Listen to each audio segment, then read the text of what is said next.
Everybody, welcome back to the channel. Here's your hand of the day for Tuesday, July 29th, 2025.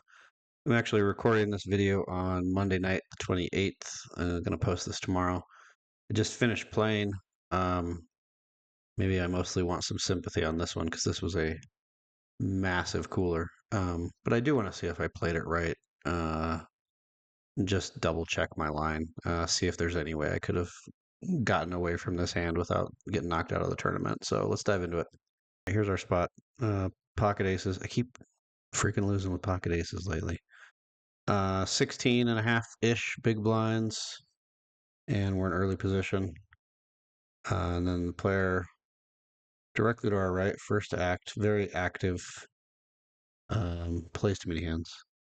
Decides to raise. Okay. And covers the whole table. So let me give you a little bit of a lay of the land here at the table. I have 16 and a half bigs. Player next to me is 1.3. Player next to him is 15. Player next to him is 5. Another guy has 20. Small blind is 25. Big blind is 30. Pocket aces can do some raising, can do some calls. I elected to call. Why would I elect to call here? Because I think the odds of somebody squeezing all in behind me when I do this are very, very high. I think they're going to see weakness in this move most of the time. So I decided to call, which you can see GTO's like, yeah, that's cool. It's kind of a 50-50 call or raise. So I decided to call. Unfortunately, it folds all the way around and the big blind calls. So this is not the situation you want, but we'll make do with it. It's not the end of the world.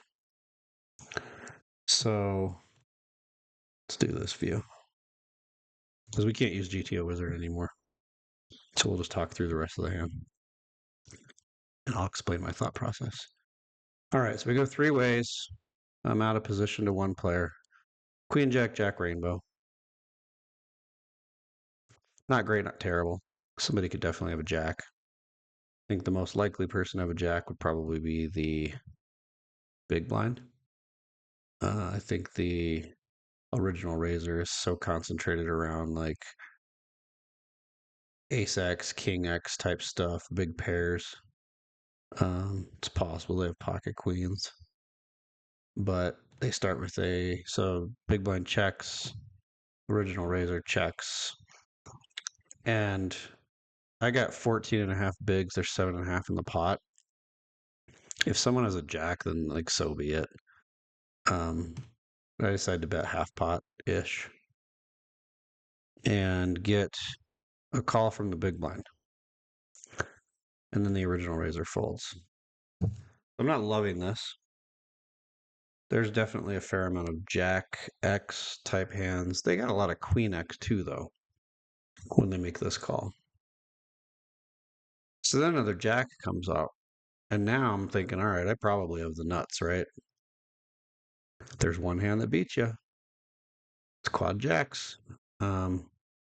So at this point, when it checks, there's 15 in the pot. I have 10 bigs behind. And if I have the nuts, I'm just checking. So I check. And then the river comes King of Diamonds. Okay, now there's two hands that beat me. There's a royal flush. I guess three hands. Straight flush, royal flush, and quads. And how often do people have those? They just don't happen, right? They just don't happen. Especially here. They're not going to have ace 10 of diamonds. I don't think. I don't think they would play ace 10 diamonds that way. It's possible. I think it's highly unlikely. So I think it's more likely that they've got jacks full of queens or jacks full. They probably have jacks full of queens most of the time. They shove, I call.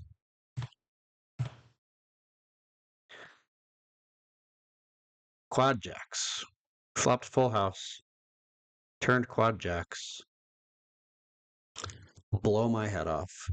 This game can be so damn frustrating. I'd love to hear what people think about Just the way the whole hand developed. Like, is there any universe where you would play it different? Would you three bet? Uh, Try and get that hand out of there, and hopefully somebody else decides to four bet shove pre-flop. Because obviously Queen Jack isn't going to stay in.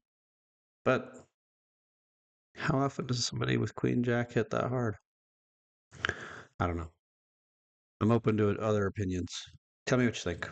All right, I'm out of here. See you next time.